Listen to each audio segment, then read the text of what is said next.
The first move was silent, but its impact thundered across the region. Before Iran could strike, Israel launched a series of precise attacks deep inside Iranian territory. These were not random. They targeted critical military and nuclear sites, including the fortified Natanz facility. The strikes killed several high-ranking Iranian commanders and top nuclear scientists, crippling Iran's leadership and scientific future. This marked a dramatic shift. No more shadow war, but open confrontation. Israel's message was clear. The old rules no longer applied. For Iran, this was a direct assault on sovereignty and pride. The world watched as the region teetered on the edge of war. Israel stayed silent on details, but satellite images confirmed the devastation. Iran faced a choice: absorb the blow or retaliate. Retaliation was inevitable. The fuse was lit for a conflict that threatened to engulf the Middle East. Years of covert operations had exploded into open warfare.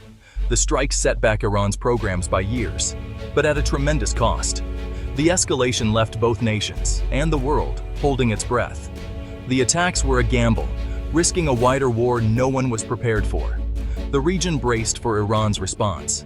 The shadow war was over. A new dangerous chapter had begun. The stakes had never been higher. The countdown to retaliation had started. Iran's response was swift and overwhelming. Hundreds of missiles and drones streaked toward Israel, lighting up the night sky. This was no warning shot. It was a full-scale assault on Israeli cities. Tel Aviv and Haifa were prime targets, their populations scrambling for shelter as sirens wailed. The attack aimed to saturate Israel's air defenses, pushing Iron Dome and David's Sling to their limits. Explosions rocked the cities. Some missiles broke through, bringing war to Israeli doorsteps. For the first time, Iran's own military, not proxies, struck directly from Iranian soil. The scale and complexity of the attack stunned the world. The message, nowhere in Israel was safe. The shadow war had erupted into open conflict. Millions were at risk as the region plunged into chaos. The assault was a clear signal. Iran would not back down. Israel's defenses held, but not perfectly. The world watched, fearing what might come next. The danger was far from over. The conflict had entered a terrifying new phase. For Israeli civilians, life changed in an instant. Sirens became a constant, sending families racing to shelters. Streets emptied, businesses shuttered, and daily routines vanished. In bomb shelters, strangers huddled together, united by fear and uncertainty. News updates became lifelines as people waited for the next impact. The psychological toll was immense: anxiety, sleepless nights, and constant dread. Schools closed, children stayed home, and parents struggled to keep them calm. Hospitals moved patients underground, bracing for mass casualties. The economy ground to a halt as the nation shifted to a war footing. Even when the sirens stopped, the fear lingered.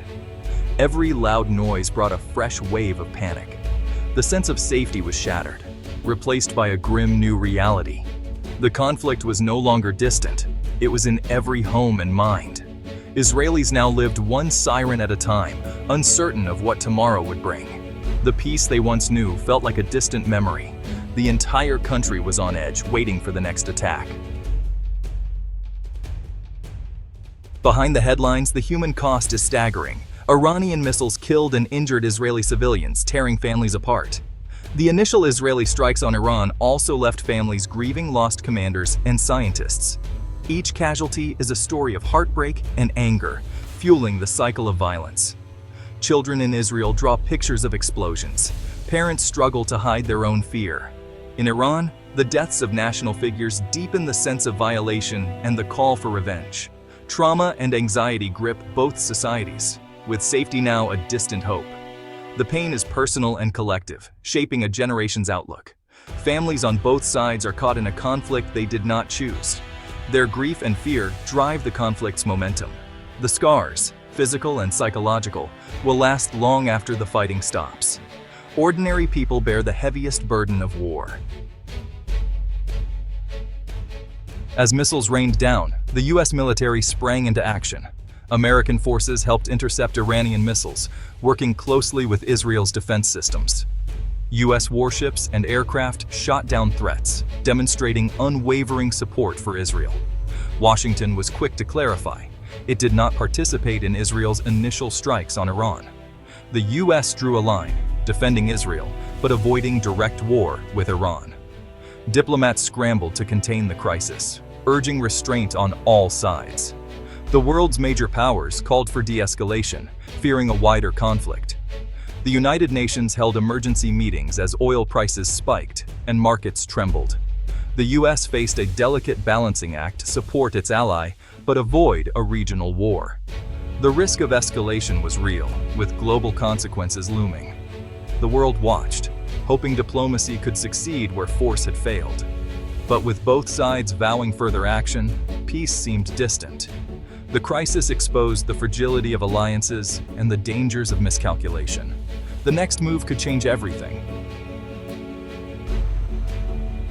The conflict's shock waves rippled across the Middle East. Airspace closed, flights canceled, and airports thrown into chaos. Neighboring countries like Jordan and Egypt raised their military alert, fearing spillover. Economic fallout was immediate. Oil prices soared, trade halted, and tourism collapsed.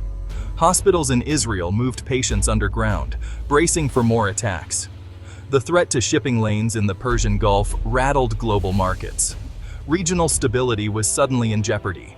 Civilian life was upended far beyond the front lines. The entire region braced for the unknown. The world realized just how fragile peace in the Middle East truly is. Israel's strikes on Iranian nuclear sites crossed a perilous threshold. Attacking nuclear facilities risks environmental disaster and sets a dangerous precedent. The deaths of top scientists aim to cripple Iran's nuclear ambitions for years. For Iran, this was a violation of sovereignty and a call to accelerate its nuclear program. The international community reacted with alarm, fearing a nuclear crisis. The taboo against striking nuclear sites was shattered. The risk of radioactive fallout and escalation loomed large. Iran may now see nuclear weapons as its only true deterrent. The nightmare scenario, a regional arms race, and the shadow of nuclear catastrophe. The world's efforts to prevent nuclear conflict now hang by a thread. The stakes have never been higher. Amid the chaos, personal stories reveal the true cost of war. In Tel Aviv, a mother reassures her son as sirens wail, masking her own fear. In Tehran, a young man mourns his uncle, a scientist killed in the strikes. Their grief turns to anger, fueling calls for retribution. Ordinary people on both sides crave normalcy and safety. An Israeli father hopes his children won't have to fight. An Iranian shopkeeper fears for her family's future. These voices are often lost in the noise of war. Israelis and Iranians alike share the same worries for their children. The conflict has stolen their sense of security. Their hopes and fears are universal. The true burden of war falls on families, not politicians. Their stories remind us what's really at stake. Millions pray for peace, longing for a return to normal life.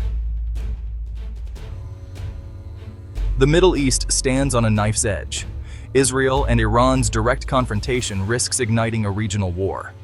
Proxy groups like Hezbollah could join, opening new fronts. The US and other powers might be drawn in, escalating the crisis globally. Diplomatic efforts race against time as hardline rhetoric dominates. Domestic pressures push both sides toward further escalation. The cycle of attack and retaliation is hard to break. The world pleads for restraint, but war drums grow louder. A wider conflict would bring catastrophic suffering and destabilize the globe. The coming days are critical.